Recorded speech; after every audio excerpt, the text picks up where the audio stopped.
Good morning বন্ধুরা, তোমরা কেমন আছো? আশা করি খুব ভালো আছো। আমিও খুব ভালো আছি। প্রতিদিনের মতো আজকেও তোমাদের কাছে রেসিপি নিয়ে হাজির হলাম। আজকে আমি বানাবো ধাবার স্টাইলে ডিম কষা, আলু দিয়ে ডিম কষা। দেখো, ডিম কষা তো অনেক রকমভাবে খেয়েছো, তাই আজকে ভাবলাম একটু ধাবার স্টাইলে ডিম কষাটা বানাবো, তাই তোমাদের সাথে শেয়ার করব। তার জন্য কী কী উপকরণ লাগছে, আমি ডিম নিয়ে নিয়েছি 6টা, সেদ্ধ করে রেখে নিয়েছি। আলু নিয়ে নিয়েছি, পেঁয়াজ বেশ খানিকটা, একটু বড় বড় সাইজ করে নিয়েছি ফোড়ন দেওয়ার জন্য, গরম মশলা আর গোটা জিরে। এখানে নিয়ে নিচ্ছি আদা, সব কুচোনো, একদম বাটার কোনো দরকার নেই। আদা, রসুন, কাঁচা লঙ্কা। আর এখানে নিয়ে নিচ্ছি প্রতিদিনকার মতন মশলা, ধনে গুঁড়োটা একটু বেশি নিয়েছি, নুন, হলুদ, ধনে গুঁড়ো, জিরে, একটু সামান্য পরিমাণে চিনি। চিনিটা যদিও বা না দিলেও চলবে, তাও আমি একটু দিলাম টেস্ট ব্যালেন্সের জন্য। আর এখানে দিয়ে দিচ্ছি টমেটো। এবারে আমি কড়াই প্রথমে ডিমটাকে ভেজে নেব। দেখো বন্ধুরা, কড়াইয়ের মধ্যে আমি সর্ষের তেল দিয়ে দিয়েছি। আমি সম্পূর্ণ সর্ষের তেলের রেসিপিটা বানাবো, তোমরা চাইলে রিফাইন অয়েলেও করতে পারো। তাই আমি প্রথমে ডিমগুলোকে ভেজে নেব।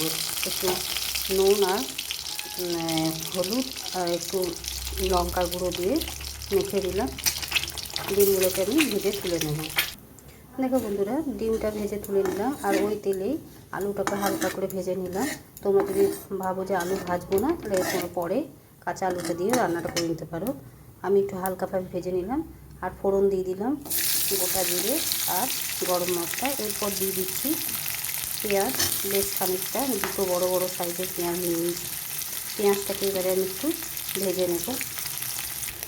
দেখো বন্ধুরা, পেঁয়াজটা খুব হালকাভাবে ভেজে নিলাম। এরপর দিয়ে দিলাম আদা, রসুন আর কাঁচা লঙ্কা, যেটা আমি কুচিনো করে রেখেছি। আর এই ডিমের যে আলু দিয়ে কারিটা হচ্ছে, সেটা কিন্তু এই কুচনো নিতে হবে, বেটে নিলে টেস্ট হবে না, ধাবার স্টাইলে তবেই হবে এরকম খেতে। তাই এইটা দিয়েও কিছুক্ষণ আমি ভেজে নেব। এরপর দিয়ে দিলাম টমেটোটাকেও কিছুক্ষণ নেড়ে চেড়ে নেবো। আর যে সমস্ত গুঁড়ো মশলাগুলো আছে আমি একটু জলে গুলে দিয়ে দেবো। দেখো বন্ধুরা, টমেটোটা খুব ভালোভাবে নেড়ে চেড়ে দিয়েছি। এবারে সমস্ত গুঁড়ো মশলাগুলো দিয়ে দিলাম। এবার খুব ভালো করে কষিয়ে নেব। আর একটু ঝাল ঝাল হবে, একটু স্পাইসি ধরনের হবে, স্পাইসি হবে তবেই তো ধাবা স্টাইলে হবে। তাই একটু লঙ্কার পরিমাণটা একটু বেশি দিতে হবে। এবারে আমি কিছুক্ষণ কষিয়ে নেব। দেখো বন্ধুরা, মশলাটা খুব ভালো মতন কষানো হয়ে গেছে। আমি এর মধ্যে দিয়ে দেবো একটু তড়কা মশলা, 1 চামচ মতন তড়কা মশলা দিয়ে দিলাম। এই তড়কা মশলাটা দিয়েও কিছুক্ষণ নেড়ে চেড়ে নেব। দেখো বন্ধুরা, আমি দিয়ে দিলাম এবারে একটু সামান্য পরিমাণে জল, আর ডিম আলুটাকেও দিয়ে দিলাম। দিয়ে এর সাথে মশলাগুলোর সাথে খুব ভালো করে কষিয়ে নেব। আর আমি একটু তড়কা মশলা দিয়ে দিলাম। দেখো, এই তড়কা মশলাটা 1 চামচ মতো দিয়ে দিলাম। এবারে আমি খুব ভালো করে মশলার সাথে কষিয়ে নেব ঢাকা চাপা দিয়ে। দেখো বন্ধুরা, ডিম আলু কষা খুব ভালো মতন হয়ে গেছে। এবার আমি সামান্য পরিমাণে জল দেবো, যাতে একটু আলুটা সেদ্ধ হয়ে যেতে পারে।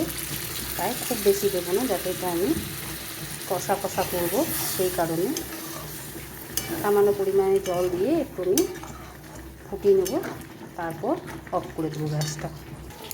দেখো বন্ধুরা, আমার ডিম আলুর কষা তৈরি হয়ে গেল। গ্রেভিটা দেখো একদম শুকনো শুকনো হয়ে গেছে। আর এর সাইডে মানে মেরে দেবো না, কমিয়ে দেবো না, যাতে রুটি, লুচি, পরোটা বা ভাত যাতে খায়, একটু মেখে খাওয়ার জন্য সামান্য পরিমাণে গ্রেভি রইল। তোমরা চাইলে এর থেকেও আরও কম রাখতে পারো।